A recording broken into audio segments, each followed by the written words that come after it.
Hello, and welcome to another episode of the Engineering Our Future podcast. I am Nikolai Oliden and here with Luis Duque. We're excited to be joining you again and discussing all about goals. Now, I know we've talked about goals before.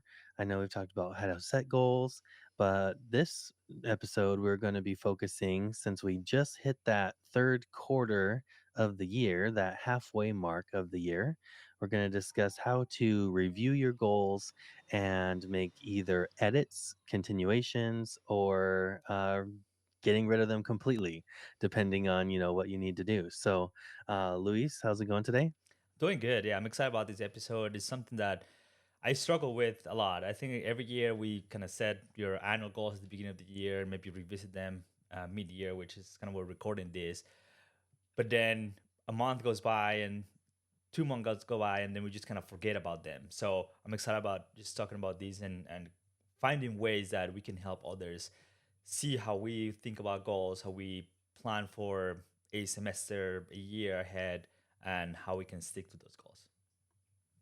Yeah, yeah. I mean, again, I know again when we talked about goals before, they're different than resolutions. Most of the New Year's resolutions die by the time you get to the third or fourth week in January, just like you mentioned.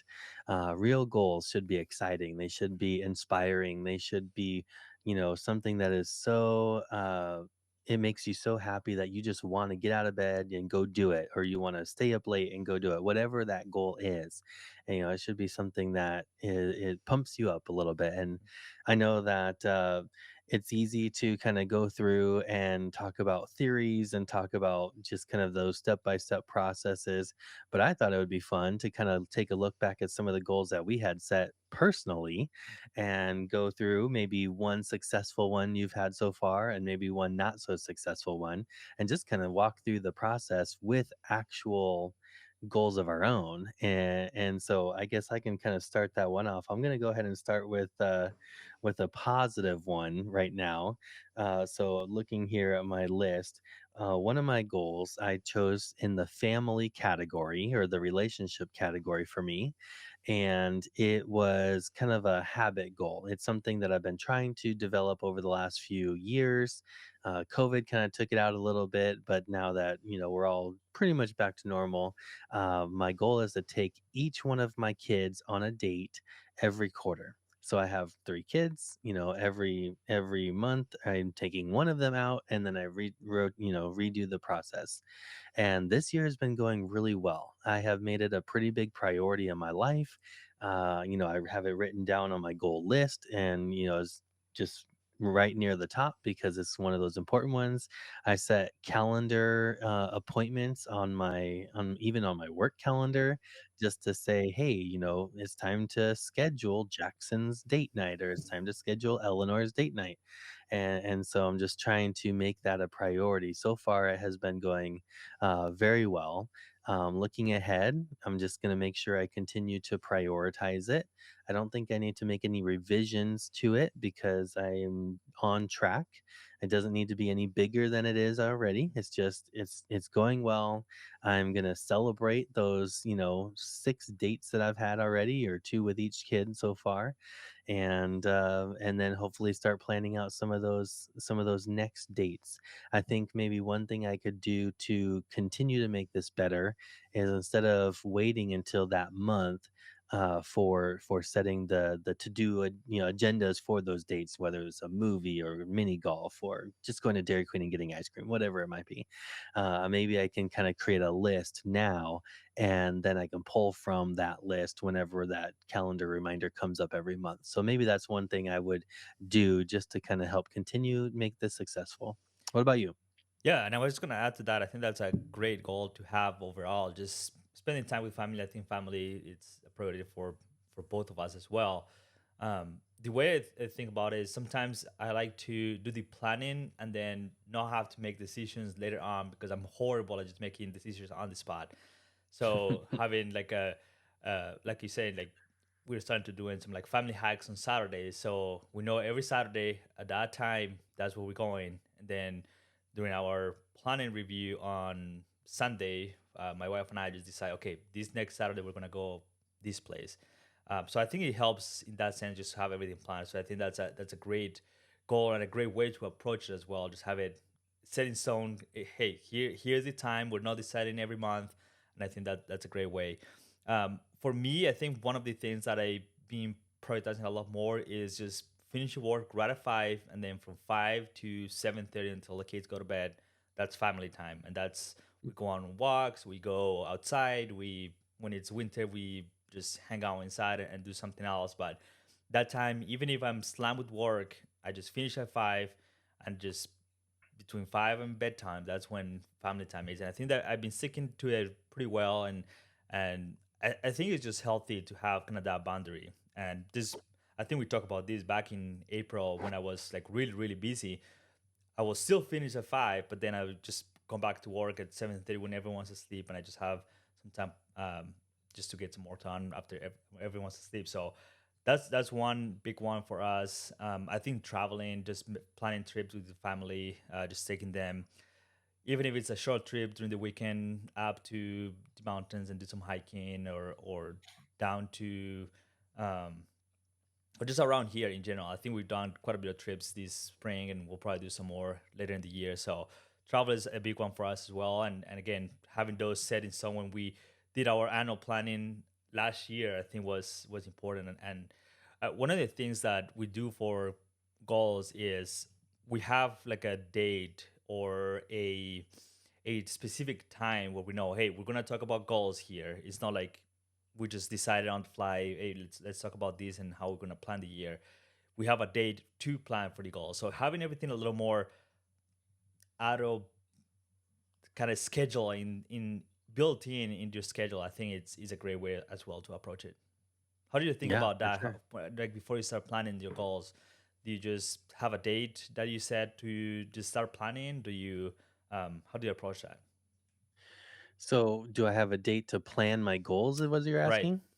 Yeah, of course. I think, I mean, you have to sit down and make that intentional time. You know, when I'm going through my goals, uh, at least at the beginning of the year, I start thinking about this back, maybe in November, right around Thanksgiving. And I start to kind of think, okay, what are some of those big things that I've been, wanting to do or putting off? Or what are those things I keep just saying, it's time to do this. And I just never made it a priority. And so then, I think about it, I stew on it for weeks. And then finally I say, all right, before the beginning of the year, I'm going to set a time. I'm going to get all of these written down, see if they really do make me excited or not. And then I go from there. And so it's all laid out before that year begins. Again, we're first week in July here. So technically, I should have been doing my review process about 2 weeks ago. And I know you and I discussed this potential episode topic. So I thought, I'll just kind of wait till we do this one.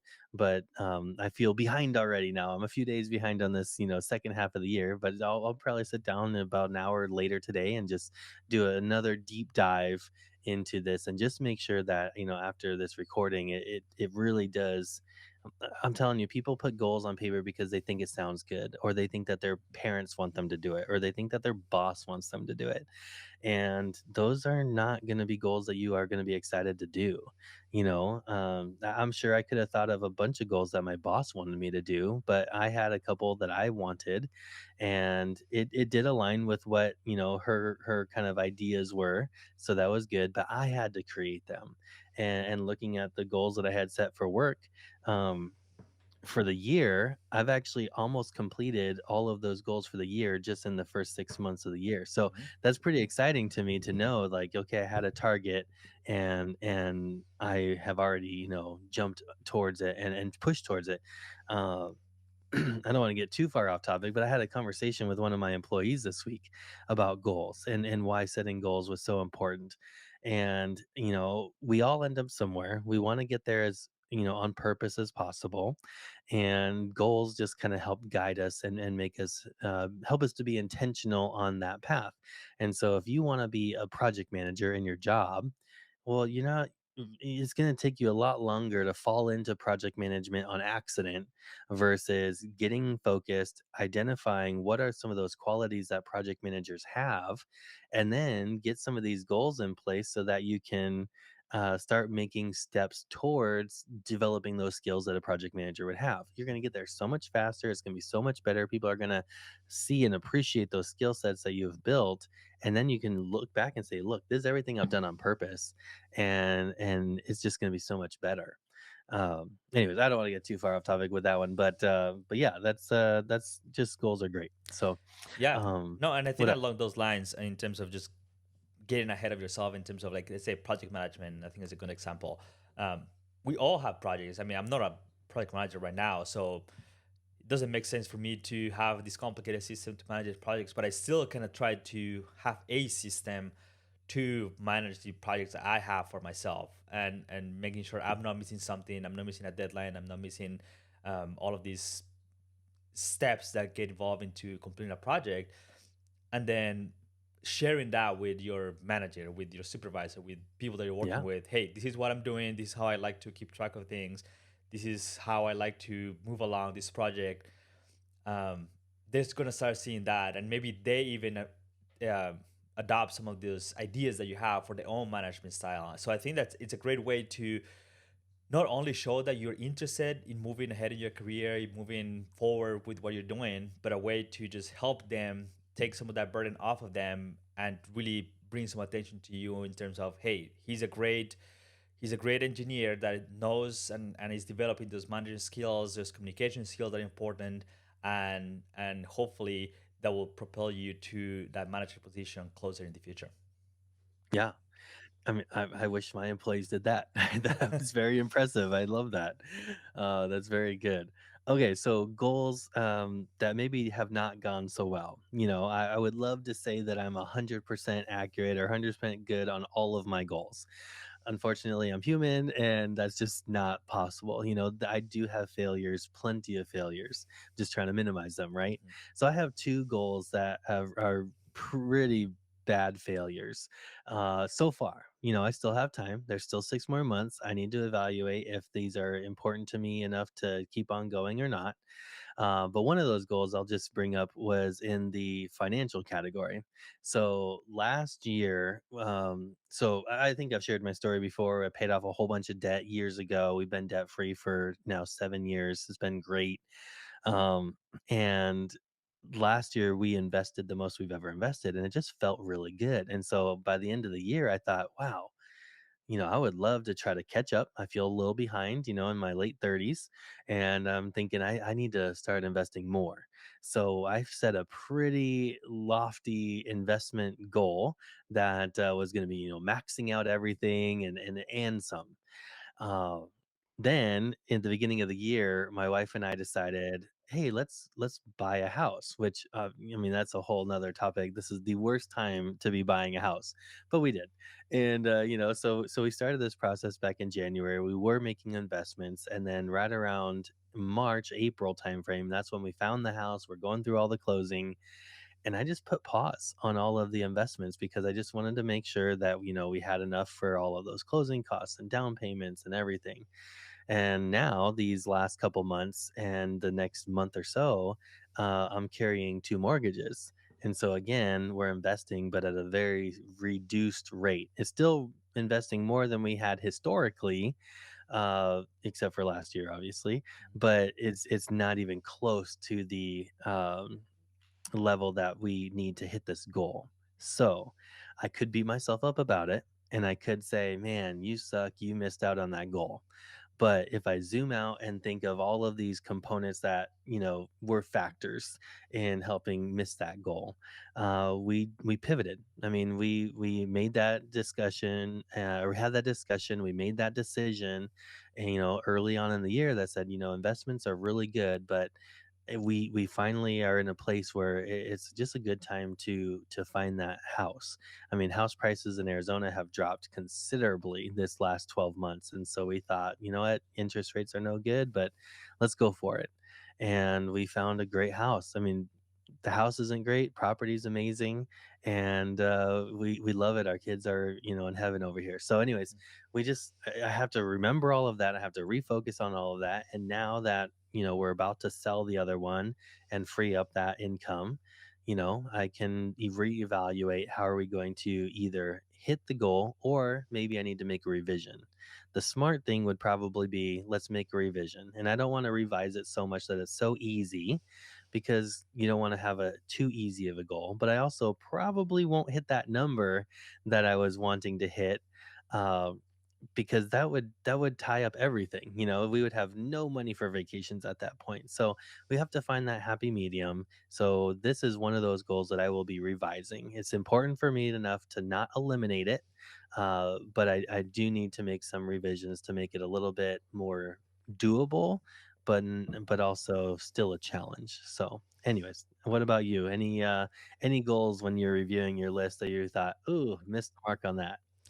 Yeah, I mean, there's there is several, and I think that's a great point as well. What you were saying in terms of like the goals are never really set in stone. We sometimes it's just an arbitrary goal that we set for ourselves to really make sure we're moving forward. So pivoting at the beginning of the year, I think that's natural, and I do it all the time, even as often as just monthly or quarterly.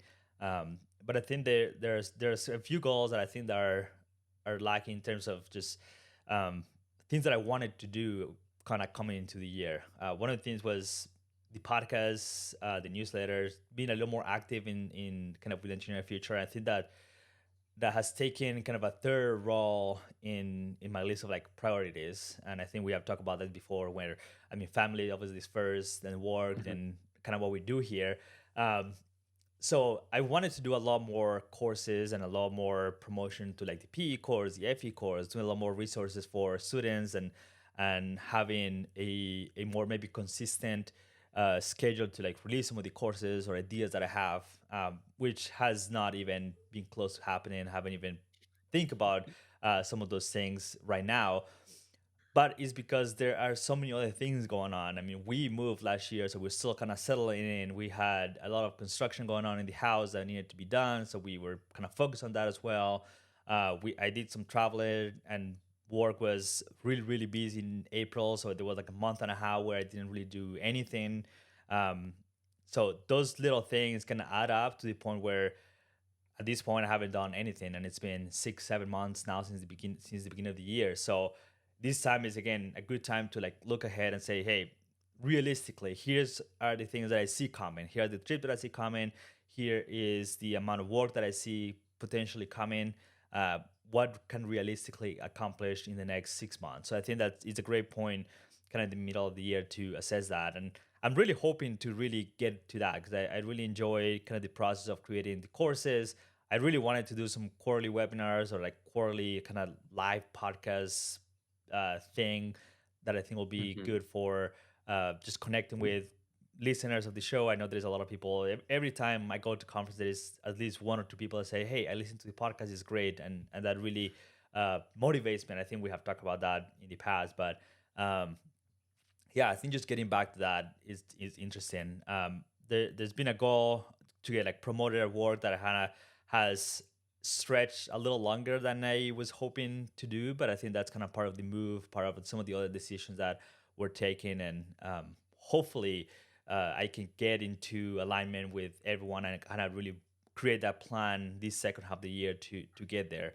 Um, I think I have kind of failed in not creating that plan with them in the past, and I think there's been a little uh, not as clear of a path. It's kind of a we'll see when you are when we feel like you're there, and it's kind of not very objective, and I kind of struggle with that. But I think there's things that they tell me I could improve, so I'm working on that. And again, it's taking a little longer than I thought it was going to take, but um, I was hoping kind of towards the beginning of the year. So that's kind of one of those goals that I have very little control on, and I just need to keep moving forward and continue to um, communicating with them. And I think that's another one that I'll be revisiting this middle of the year.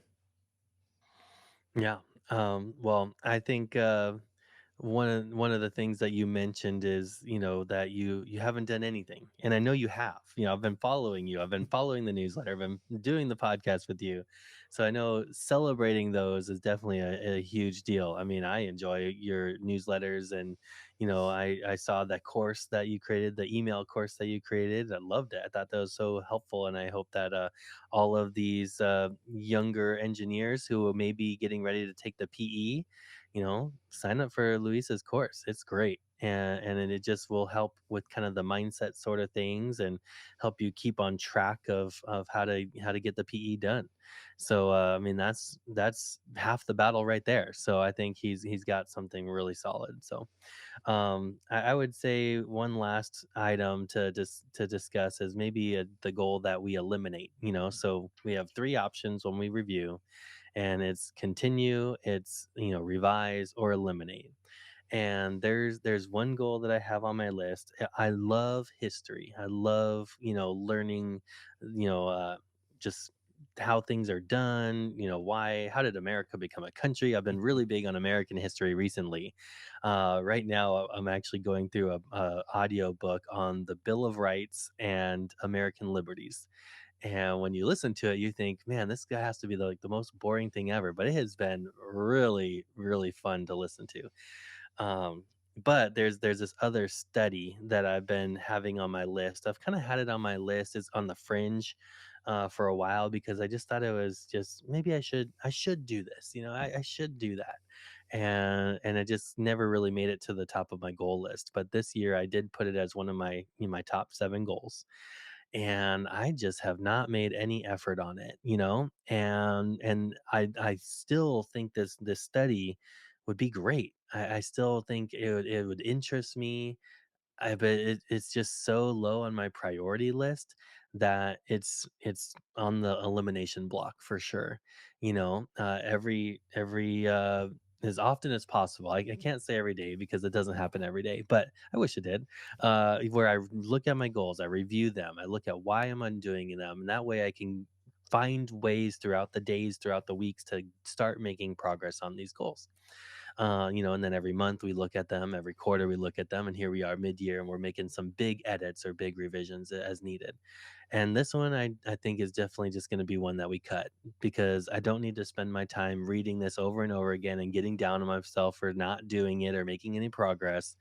And let's either refocus and put more energy into those other 6 that are on the list, or yeah, or just get rid of that negative, energy when I'm reading these goals, and I think kind of poorly of myself for not doing it. So, that one's on the chopping block for sure. Do you have any goals like that where you already know, like, yeah, I'm just gonna cut this one out? I don't, I don't think there is really any like that obvious. I guess the one that I haven't really kept with at all in this year, and it may be just one of those that get readjusted is I wanted to read 2 books per month, which has proven to be near impossible. um, but I just want to like readjust because I still want to read. I still enjoy reading and been grabbing some really cool books and reading some like you. I've been learning a lot about American history. I'm not from the U.S. I became a citizen last year, so just learning about that. I think it's important and it's fun. I'd like to read about just history in general. I've been reading the book of the biography of Simon Bolivar, which is kind of the George Washington of like South America. So really important figure. I just bought a book about Churchill and his time during World War II, which is like super interesting. So I just want to kind of modify in terms of like beating myself up for not reading 2 books a month, just kind of grabbing the ones that I'm interested on and just make sure I'm just consistently reading and adjusting that goal a little bit. I really don't think there's a goal that I say, hey, I just want to completely eliminate. I think most of the goals that I set at the beginning of the year were more kind of smaller goals. I think last year I had some like bigger goals that obviously didn't quite pan out the way I wanted. So this year I just kind of set smaller goals that were more of trying to stay, I don't want to say consistent, but trying to create better habits in terms of, hey, I want to read 2 books a month. But now it's more like I'm going to read consistently. I want to be working out once a day. I want to do some of those little things that combine and compounded during the year are going to take me somewhere in the future. So I don't think there's like a big goal that we set, especially with like me and my wife, that we're like in the chopping block. But I think there's also some adjustments that happen and some things that will need to be revisited and everything. But yeah, not a goal that I think that needs to be completely deleted. I know we're wrapping up here soon, but one thing you said that just I wanted to make sure we touch on when we're going through the revision process, it doesn't always have to be, oh, I want to invest $10,000 and now I'm only going to change it to 8,000 or maybe increase it to 12 because I'm so far on track Mhm. that I can want to do more. You said your goal of 2 books a month or 2 books, yeah, 2 books a month. I used to have goals of like that, like 2 books a month or 1 book a week, and I found a little bit frustrating because then I would get like this giant book that was 800 pages, and it'd take me a whole month or 2 months just to read that book. And then I would kick myself for that. I'm thinking this is equivalent to 4 books, like the average, like this one right here, Business Made Simple. Like it's 170 pages or 200 pages. That's like the average size book that I'm reading, and so I would get frustrated with myself for this, and then I thought, you know what? Maybe instead of saying 2 books a month, maybe do a time goal for it. Mhm. This 200 page book normally will take me so many hours to read. So if I read 5 hours a week, which is 20 hours a month, then here's the team. So that was a revision I made a couple years ago on my reading goals. I made it more of a time-based goal rather than the quantity of book-based goal. So Yeah. there's lots of ways we can make revisions to goals that will just help you to continue along. Because if you start to feel beat down on them, you tend to maybe lose interest in doing it. Like we have to have some sort of success to keep going on them. So think outside the box on the revisions. Yeah, and I think that's kind of one of the things I said to myself at the beginning of the year as well was just in terms of the podcast. I just wanted to do it, or like the newsletter, for example. I think that's the one I've been most consistent on, just once a week, and I have a time that I write, and a time that I edit, and a time that it gets published. So it doesn't have to be anything crazy. I want to grow the newsletter to 100,000 subscribers or anything like that. I think there are goals that we have control over, and there are goals that are kind of input and output based. So I want to be in control of the goals that I set for myself, which are the input based goals in terms of like I'm going to publish these every month. I'm going to make sure I set time to write. I'm gonna make sure I do everything I can to make it as good as possible. But the outcome, the number of subscribers that come, the amount of revenue that comes, is going to be really hard to predict. So those goals to me are almost meaningless because you have no control on achieving them, and can be really deterrent to how you see your business or how you see your personal life in general. Dude, that might be the biggest golden nugget of the entire episode today. So I think that's a perfect spot to end on, because how true that is. That was so great. Thank you so much for sharing that. Oh, I love that. Well, any final thoughts? I mean, I hope that this was helpful for our listeners, just to kind of see us kind of go through some of the couple goals that we had, whether it was successful, revised, or eliminated. Any other things on your end, Luis? No, I just want to say let's touch base in maybe a week or two next time we record to see what we came out of our kind of mid-year review, mid-year goal setting, and kind of compare how kind of what we talk about here today in terms of hey, see, these are the things kind of we were reflecting on the back of the year, but here are the things that we're going to do kind of moving forward, and how we think about those changes and why we made those changes. And I think that would be kind of a great way to like wrap up this whole conversation. Um, and yeah, and I think that another kind of episode we should do is just on how we think about creating those goals and kind of creating those habits that um, we care about. And I think there's a lot of topics around this that I personally struggle a lot with. I try to read a lot, follow people that do it 100 times better than I do, but it's always interesting to kind of share those perspectives with other people. Yeah. Okay, thank you, Nikolai, for joining me today. I think it was a great episode, a great conversation. I really enjoy having you here as well. Um, and I think I've heard from quite a bit of people too that these kind of manager and employee conversations that we have had in previous episodes are really useful because you don't hear those a lot. I think that's, I wouldn't say like a taboo topic, but it's just there's not a lot of these conversations, which I think is great. And I'm open. I know you are too. So they turn out to be great. So let's continue focusing on that and making sure we answer some of those questions that people have. But as always, let's continue engineering our future. If you really enjoyed this episode of the Engineering Future podcast, you're going to love the content we have over our website at luisfelipeduque.com. You can find the link in the description of this episode, as well as the show notes at luisfelipeduque.com/podcast. Every episode comes packed with a lot of links, a lot of information. So you can find all the show notes and all the information related to this episode over at luisfelipeduque.com/podcast. Thank you so much for coming back to this episode. Thank you, Jack Winters, for the music. And as always, let's continue engineering our future.